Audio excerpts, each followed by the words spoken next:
بسم اللہ والحمد للہ والصلاة والسلام علی رسول اللہ وبعد۔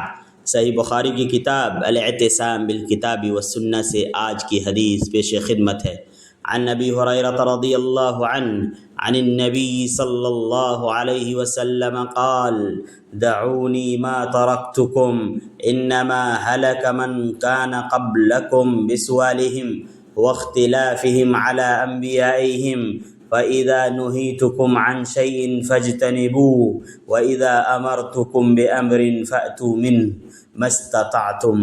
حضرت ابو ہریرہ رضی اللہ عنہ سے روایت ہے، کہتے ہیں کہ نبی کریم صلی اللہ علیہ وسلم نے ارشاد فرمایا، مجھے میرے حال پر چھوڑ دو، یعنی مجھ سے کرید کر سوالات نہ کرو جب تک میں تمہیں کسی معاملے میں چھوڑے رکھوں۔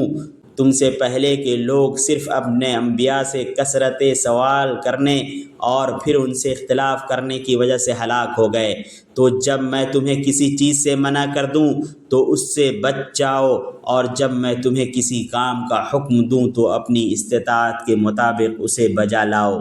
اس حدیث سے کئی فوائد مستنبط ہوتے ہیں، جن میں سے چند فوائد یہ ہیں۔ پہلا فائدہ اس حدیث سے یہ معلوم ہوتا ہے کہ غیر ضروری سوالات کی ممانعت کا پتہ چلتا ہے، یعنی دین کے ان معاملات میں گہرائی میں جا کر بیجا سوالات کرنے سے روکا گیا ہے جن کی وضاحت شریعت نے ضروری نہیں سمجھی ہے، تاکہ تنگی پیدا نہ ہو۔ نمبر 2، پچھلی امتوں کی بربادی کی بڑی وجہ یہ تھی کہ وہ اپنے انبیاء سے بحث و مباحثہ اور غیر ضروری سوالات کرتے تھے اور پھر ان کے احکامات سے اختلاف کرتے تھے۔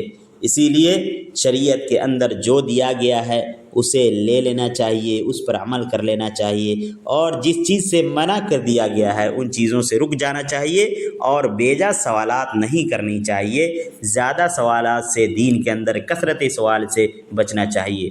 نمبر 3، اس حدیث کا تیسرا فائدہ یہ کہ جس چیز سے نبی صلی اللہ علیہ وسلم نے منع فرما دیا اس سے مکمل طور پر رک جانا لازم ہے، اسی لیے حدیث میں استعمال کیا گیا لفظ فَاجْتَنِبُوهُ، یعنی تم اس سے بچو۔ یہ جملہ اس بات کو واضح کر رہا ہے کہ مکمل طور پر رک جانا لازم اور ضروری ہے۔ نمبر 4، اوامر یعنی حکم دیے گئے کاموں میں اللہ کی طرف سے رعایت ہے کہ انسان اپنی ہمت اور طاقت کے مطابق اس پر عمل کرے، جیسا کہ یہ لفظ مستطاعتم والا جملہ اس بات پر دلالت کرتی ہے کہ حتی الامکان انسان کو کوشش کر کے اس حکم پر عمل کرنی چاہیے۔